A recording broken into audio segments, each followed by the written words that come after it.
दोनों पति पत्नी तैयार होते हैं, शादी का जोड़ा पहनते हैं। अपनी शादी की वर्षगांठ उन्हें मनानी थी। ये 26वीं वर्षगांठ थी। 2 दिन तक इस 26वीं वर्षगांठ का वो जश्न मनाते हैं। सारे रिश्तेदारों को बुलाया जाता है और जब जश्न खत्म हो जाता है, 7 जनवरी 2025 इसी साल की बात है, जब सारे रिश्तेदार घर से चले जाते हैं तो वो एक स्टेटस लगाते हैं और स्टेटस पे लिखते हैं अलविदा। जैसे ही सारे रिश्तेदार दोस्त ये स्टेटस पढ़ते हैं, सबके दिमागों में खलबली दौड़ जाती है, सबके दिमागों में टेंशन हो जाती है, क्योंकि अलविदा का मतलब आप और मैं और हम सब सभी जानते हैं कि अलविदा का मतलब है इस दुनिया को छोड़कर चले जाना। उन्होंने क्यों ऐसा स्टेटस लगाया, क्यों लिखा स्टेटस में अलविदा, और क्या थी इस कहानी के पीछे का राज, और क्या थी वो समस्या जिसकी वजह से 26 साल के इस लंबे अंतराल, 26 साल के पारिवारिक जीवन को दोनों ने एक झटके में समाप्त कर दिया। नमस्कार, आदाब, सत श्री अकाल। आप देख रहे हैं प्रदीप स्टोरी और एक नई और सच्ची घटना के साथ। आज की कहानी महाराष्ट्र का एक शहर है नागपुर, और यहाँ का एक इलाका लगता है मार्टिन नगर। मार्टिन नगर में एक घर है जिसके अंदर 2 पति पत्नी रहा करते थे।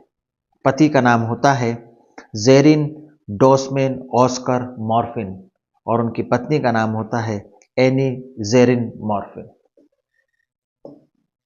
जो पति होते हैं जेरिन डोमेनॉस्कर मॉर्फिन, जिसकी उम्र लगभग 48 साल के आसपास थी, वो एक होटल में शेफ थे और कोरोना काल में उनकी नौकरी चली गई थी, तो लगभग पिछले 4 साल से वो बेरोजगार थे। आय का कोई साधन नहीं था और पत्नी जो थी उनकी हाउसवाइफ थी। दोनों का पारिवारिक जीवन बहुत लंबा चला और आज उनकी 26वीं शादी की वर्षगांठ थी। शादी को 26 साल हो चुके थे पर उन्हें कोई संतान नहीं थी।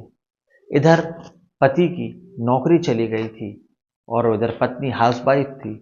काफ़ी प्रयास किए उन्होंने, कर्ज लेकर, ब्याज पे पैसे लेकर एक व्यापार भी चालू किया, पर व्यापार ठीक से चल नहीं पाया और इसी आर्थिक तंगी की वजह से, बच्चे ना होने के डिप्रेशन की वजह से, उन्होंने अपनी 26वीं वर्षगांठ के दिन एक अजीब व गरीब फैसला लिया।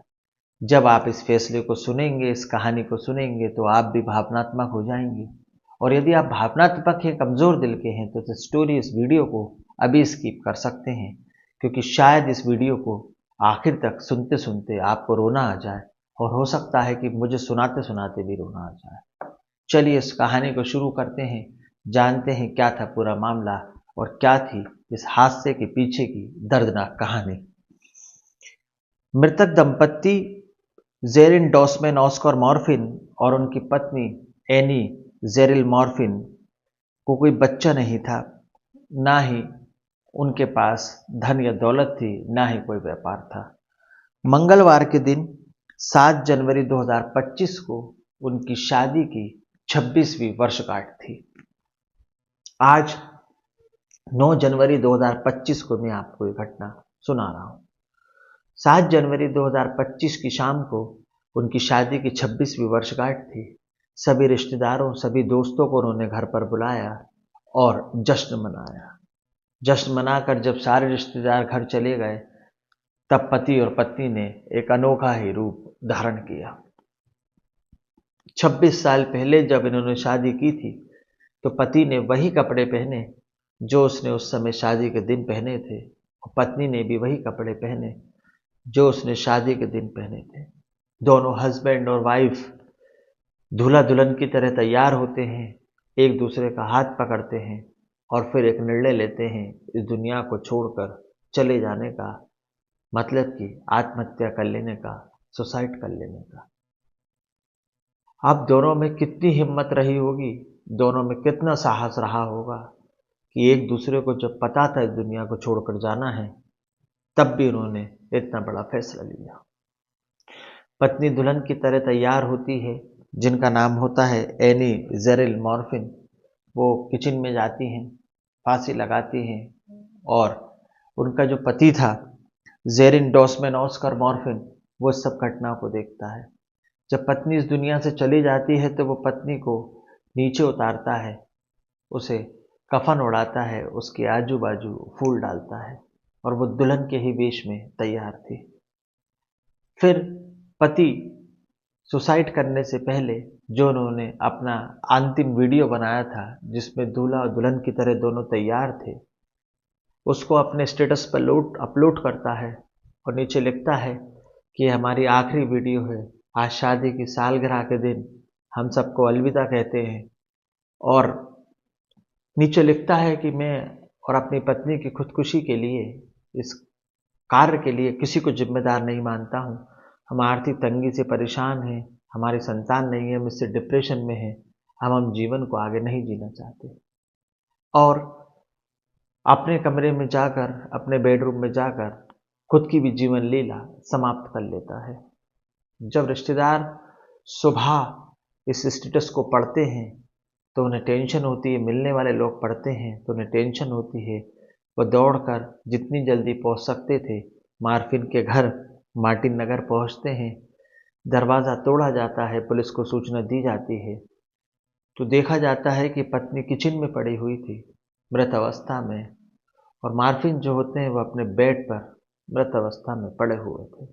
दोनों दूल्हा दुल्हन के जोड़े में थे और एक पर्ची में उन्होंने अपने हाथ में लिख रखा था कि हम दोनों को दूल्हा दुल्हन के जोड़े में ही एक साथ एक कॉफिन में एक ही कब्र में दफनाया जाए, क्योंकि वो क्रिश्चियन थे। एक ही ताबूत में दफनाए पति पत्नी को, एक ही ताबूत में एक साथ दफनाया गया।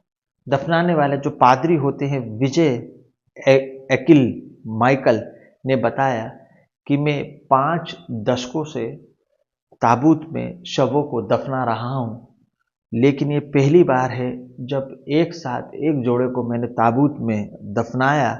और उनके रिश्तेदार कहते हैं कि इस कपल की इच्छा थी कि शादी के कपड़ों में ही उन्हें एक साथ दफनाया जाए। बड़े होटल में वो शेफ थे, नौकरी उनकी चली गई थी, कमाई का कोई साधन नहीं था, आर्थिक तंगी से जूझ रहे थे।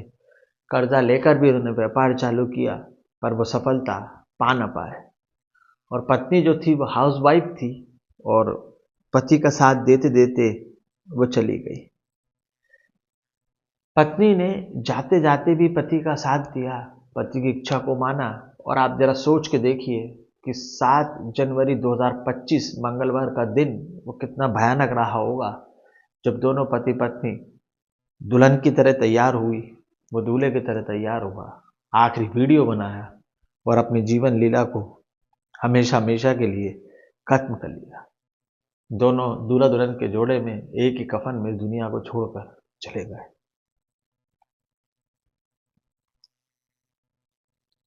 और दफनाने वाले पादरी ने भी कहा कितने दशकों में पहली बार मैंने ऐसा काम किया है। दोनों को मैं श्रद्धांजलि देता हूँ और प्रभु से प्रार्थना करता हूँ कि इनकी आत्मा को शांति दे। कहानी भावनात्मक थी, मैं खुद भावनात्मक हो गया हूँ। अगली कहानी अगले वाक्य में फिर मुलाकात होगी। ये भावनात्मक कहानी थी, वो कहानी थी जिसमें पति पत्नी ने एक साथ 26 साल बिताए और अंत में एक साथ एक ही ताबूत में चले गए। कहानी के बारे में आपके क्या विचार हैं मुझे कमेंट्स में ज़रूर बताइएगा। मैं खुद भावनात्मक हो गया हूँ। अगली कहानी अगले वाक्य में फिर मुलाकात होगी। जब तक के लिए जय हिंद, जय भारत, नमस्कार।